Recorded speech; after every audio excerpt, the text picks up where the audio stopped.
Bom, eu vou dar continuidade no estudo do Evangelho, então. Ela falou o capítulo 9, terminou o capítulo 9, vou começar o capítulo 10. Esse capítulo tem o título Bem-aventurados os que são misericordiosos.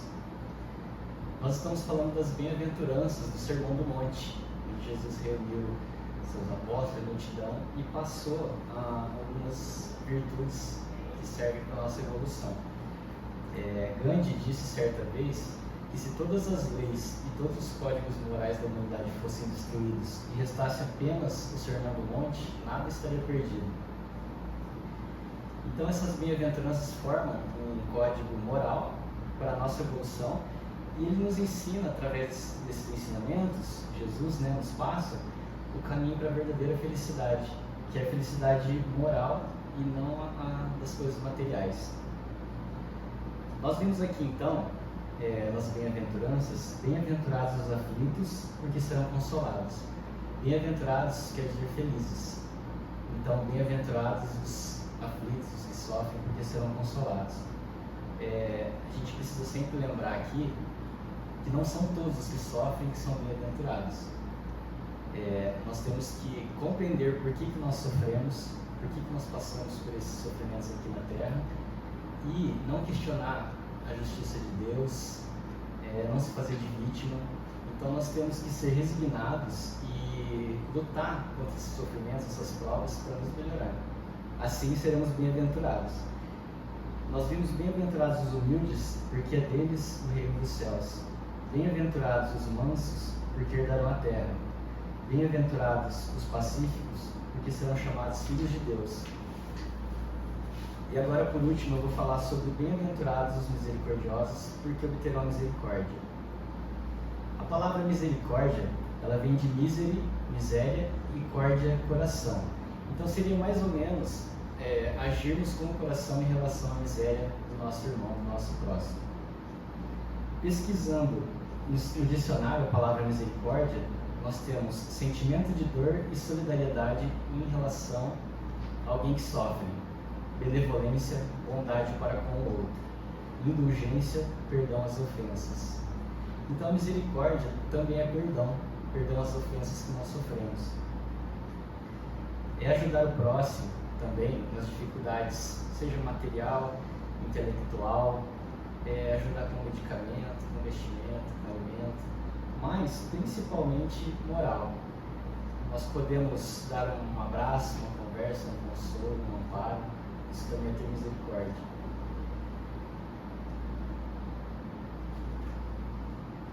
Quando nós somos egoístas, soberbos, vaidosos, orgulhosos, nós também somos miseráveis, moralmente miseráveis. E precisamos também do perdão daqueles que nós ofendemos. Ser misericordioso também é entender que cada um está num ponto do caminho da evolução. Nós todos aqui estamos evoluindo aqui nesse planeta Terra, ninguém é melhor que ninguém, todos temos defeitos. Então, nós temos que agir com o coração em relação à imperfeição do nosso próximo. Quando nós compreendemos isso, que todos nós somos imperfeitos, que estamos em diferentes pontos de evolução, isso nos deixa mais tolerantes. O Espiritismo nos mostra muito isso, que nós temos diferenças, mas que estamos todos no mesmo barco. Quem somos nós para condenar alguém, Estamos todos aqui passando pelas nossas provas diárias, pelas nossas aflições. Então, para ser misericordioso, nós precisamos exercer todas essas virtudes das bem-aventuranças que a gente viu aqui. Por exemplo, ter humildade para reconhecer que somos cheios de defeitos e que não somos melhores do que ninguém. Ter pureza de coração para perdoar sem impor condições e sem humilhar. Paciência para tolerar essas imperfeições dos nossos irmãos, assim como nós também precisamos que tolerem as nossas. Nós somos pessoas difíceis, nós damos trabalho para quem convive com a gente. E a gente acha que sempre o problema está no outro, No item 1 desse capítulo, nós temos uma passagem de Mateus, Evangelho de Mateus, capítulo 5, versículo 7, que diz assim: Bem-aventurados os que são misericordiosos, porque obterão misericórdia. E no Evangelho de Mateus, versículo 6, capítulo 6, versículos de 15 a 14 e 15, diz assim: Se perdoardes aos homens as faltas que cometerem contra vós, também vosso Pai Celestial vos perdoará os pecados. Mas, se não perdoardes aos homens quando vos tenham ofendido, vosso Pai Celestial também não vos perdoará os pecados. Essa passagem do Evangelho nos dá uma impressão de um Deus vingativo, né? Se não perdoardes seu irmão, nosso Pai também não vos perdoará. Talvez naquela época, 2000 anos atrás, fosse necessário usar um pouquinho mais de dureza nas palavras por conta da evolução espiritual daquelas pessoas. Mas o Espiritismo, 1800 anos depois, né, que a gente já estava mais evoluído moralmente, ele veio nos trazer, mostrar que estava confuso, veio levantar o véu, esclarecer que estava mal interpretado, às vezes mal interpretado até de propósito. Aí no capítulo 8, no item 18 desse Evangelho segundo o Espiritismo, João Evangelista, ele traz uma mensagem falando sobre o Espiritismo. Ele diz assim: Meus bens amados, é chegado o tempo em que os erros que foram apresentados a vocês como sendo verdades precisarão ser revistos e a verdade triunfará. Nós ensinaremos o sentido exato das parábolas e mostraremos a forte correlação que existe entre o que Jesus falou e o que realmente é correto. É preciso dizer-lhes que a manifestação espírita alarga os horizontes. E eu, João Evangelista, aqui estou como seu enviado, pois a manifestação espírita resplandecerá como o sol além das montanhas. Então, se nós formos analisar o que o Espiritismo nos traz de revelação, de explicação, tudo que nós fizermos de mal voltará para nós. Então, simplesmente, quando Jesus disse que Deus falou: se não perdoardes seus irmãos, Deus também não vos perdoará. Simplesmente é a lei de ação e reação.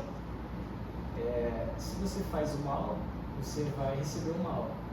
Se você planta o mal, você vai colher o mal.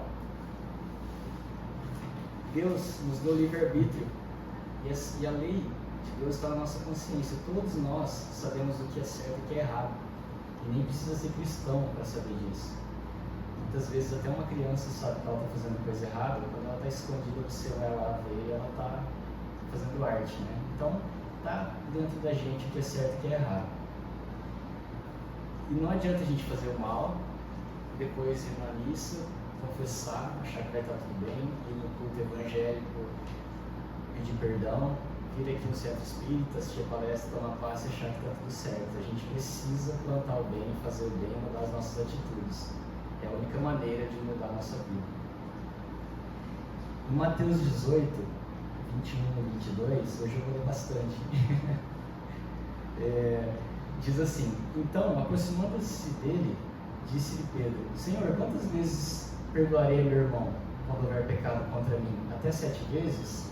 E respondeu Jesus: Não digo que perdoeis até 7 vezes, mas 70 vezes 7.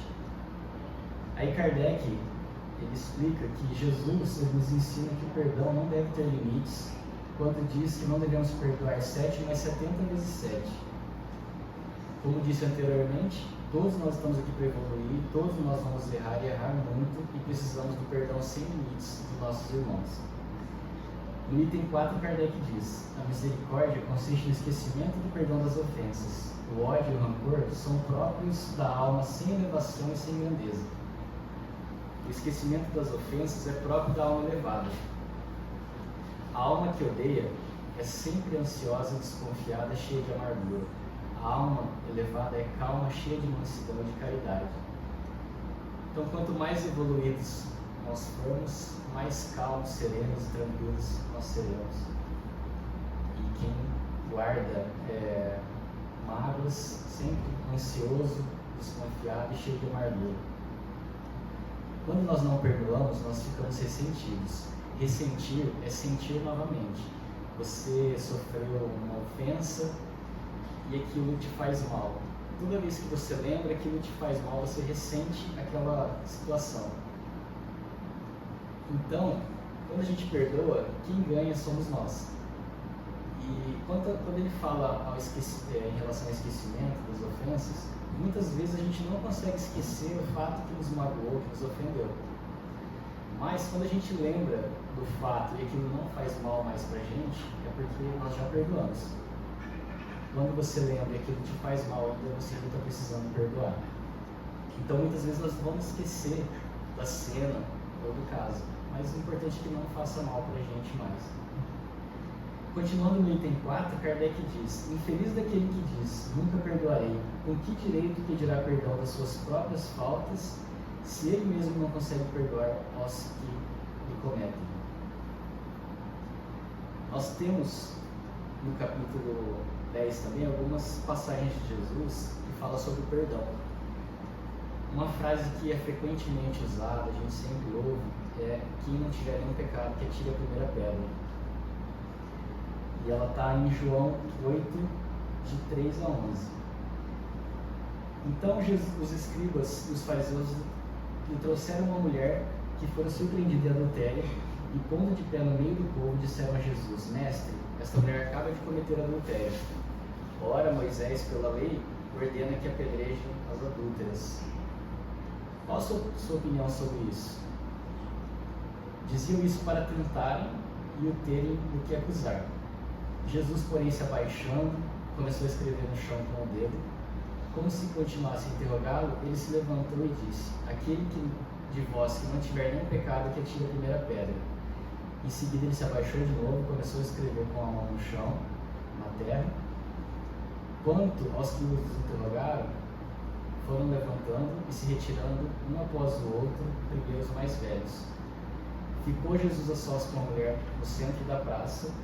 Então, levantando-se, perguntou para ela: mulher, onde estão os que te acusavam?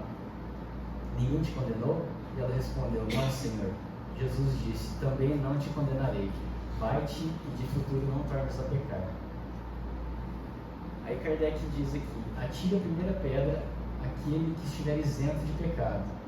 Essa sentença faz do perdão um dever, porque ninguém há que não necessite dele para si mesmo. Ele nos ensina que não devemos julgar aos outros com mais severidade do que julgaríamos a nós mesmos,